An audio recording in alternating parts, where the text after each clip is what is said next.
You told me you didn't have a power, so when I saw this timid, quirkless boy try to save a life, it inspired me to act too.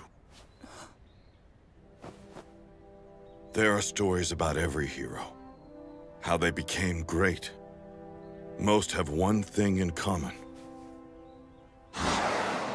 Their bodies moved before they had a chance to think, almost on their own.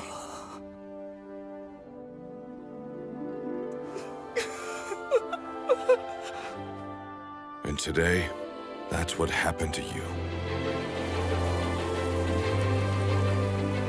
Young man, you too can become a hero.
It really is surreal to see this in real time now, ever since the final season of My Hero Academia actually came through. I still remember watching the first episode and thoroughly enjoying myself, but the only thing that I wasn't really attached to was Deku in the very beginning. The only character that I was really into was All Might. But then of course that all changed the moment that I saw that ending frame, that ending scene, that you can be a hero frame at the very end. That literally sold it for me for the very beginning because I was locked in from that moment. And even so, I was even gonna go down the path of only watching the anime. But obviously I kinda got really interested in how things were gonna go, so I kinda started reading the manga later on. And now we are reaching the ending of the My Hero Academia anime. The last episode we did was the epilogue to the Todoroki story, where we saw the actual conclusion of how that story was going to go on going forward at the end of the story. And now today we got the very final episode, which I believe is the only final episode until we got like an OVA for the My Hero Academia anime at some later point. But this is the final episode of the series and everything has finally come together. I still remember when I did my last video talking about the ending of the My Hero story during the manga ages, and a lot of people were a little bit dissatisfied with the ending. Now don't get me wrong, I'm not going to say that the My Hero ending was perfect in the manga, but it was still a good ending nonetheless. A lot of people that I saw that were making the similar comparison of saying that they wish Deku was still able to leave that entire war arc still holding on to One For All. The only reason I will disagree with that statement is simply this. In the very beginning, when we were first learning about the quirk One For All and its lore and its backstory, we were told at the very beginning of the series that One For All was created to destroy All For One.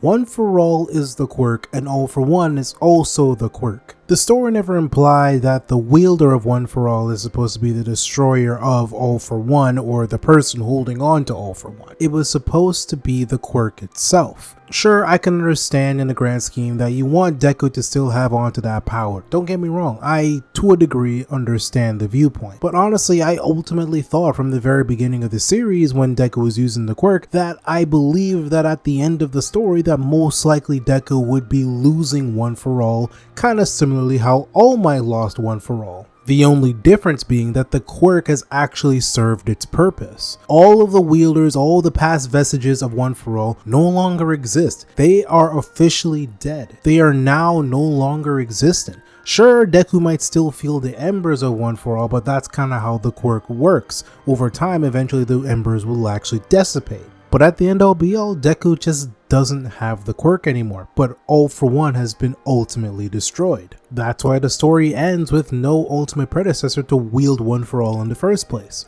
And I think the fact that Deku is able to be willing to give away the quirk actually shows in a testament to his character. Let's not forget that Deku literally felt pain, the agonizing pain of being able to have to part with the quirk in the first place, because this is the very beautiful gift that was given to him by his greatest hero, and not only that, he was able to actually live his dream of being a hero in the first place. But now we're in a point where he actually had to decide whether if he was willing to actually give up the quirk for the sake of everyone that literally was fighting alongside him. At the end all be all, I believe One For All was never meant to be kept on in the first place. The goal of One For All at the end all was to be destroyed, to never be used again, because it was only made to be because All For One brought it into existence. And of course his brother decided to say, I'm going to use this quirk to actually be the actual defeat and destruction of my own evil brother's deeds. I never really fully understood that comparison when the actual manga ended, and a lot of people were just disappointed in the fact, and that's fine. Be disappointed, it is okay. But as much as people now see it in animated form, seeing the climactic finish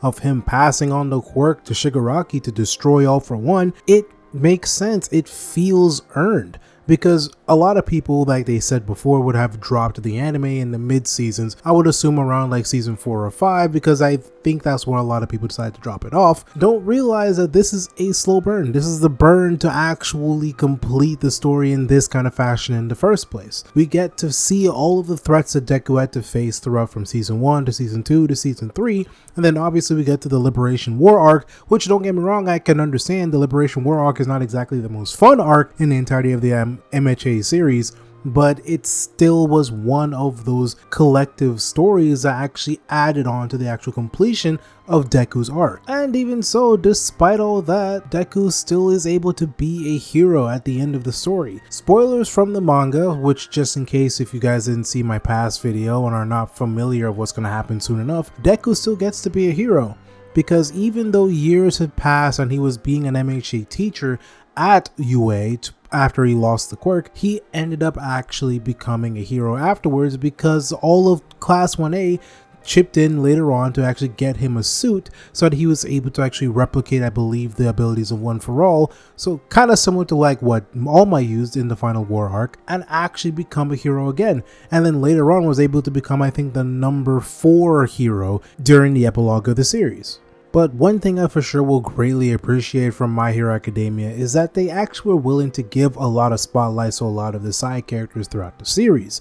Outside of it being just Bakugo and Todoroki, you got some, additions to the side characters' growths through their own personal passions and reasons why they are a hero. And not only that, you get the perspectives of the villains at the end of the series. You see how Spinner reacts to when Deku talks to him, which we're going to see in the anime later on. You see how Dabi has been reacting to his family with the last episode, and we get to see a lot of different perspectives of those villains and how they ended up being at the end of the war arc, because clearly they were still followed out of it. It was not just left with, happy endings and all that good stuff. How everything was written, I feel like was written really well. Was it perfect? Obviously not, but it was still a very good story from beginning to end. And honestly, if you have never watched My Hero up to this point, I think at this point is a great point to actually start watching the series from beginning to end, see how everything connects together, all of the parallels, all that good stuff, because you will see how different these characters grow. Even something like someone like Bakugo, who's willing to cry for the fact that Deku was willing to give up the quirk, and he was saying that he wanted to actually grow on this little rivalry with him for the foreseeable future. But obviously that was never going to happen because the quirk was now gone. But at the end, you get to see the impact that Deku gets to give off to hundreds of characters because of that fight. And it lingers on for the foreseeable future regardless of how much time has passed. There is a reason why in the very beginning of the series that it's literally told how I became one of the greatest heroes.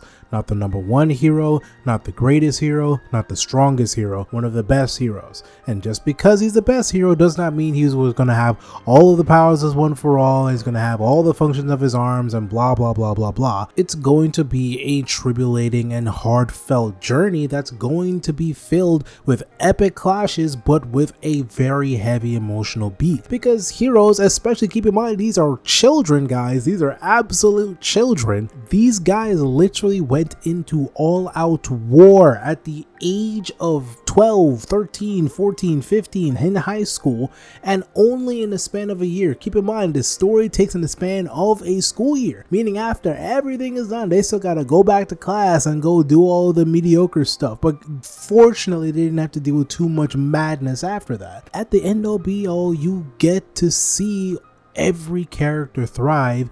Even though that Deku no longer has a quirk, he actually was able to find passion in something else, like when he said he was going to become an MHA teacher, because if he can't be a hero, he might as well motivate all of the other kids who want to be heroes themselves and teach them the ways of actually being a good hero, since he already has been one. So it literally puts him in the perfect position to do that. The only other thing that I think people are going to start making a pinpoint to is when Class 1A has been said to actually not maintain as much contact with each other after the end of the series. Honestly, I believe it's very simply to be perceived as it's a pretty realistic depiction of how things would happen. Because keep in mind, as much as they went through hell and back for each other, they might actually still be collectively nice to each other and be willing to work with each other. But keep in mind, when you live life, you separate from people, even if you mean to or not. Sure, it's grateful that you might actually be able to actually get back to work with them like how we did in the series, so Deku still gets to work with them at the end all be all. But even if they all weren't collectively super communicative with Deku or anybody else after the end of the series, it's not completely out of left field, because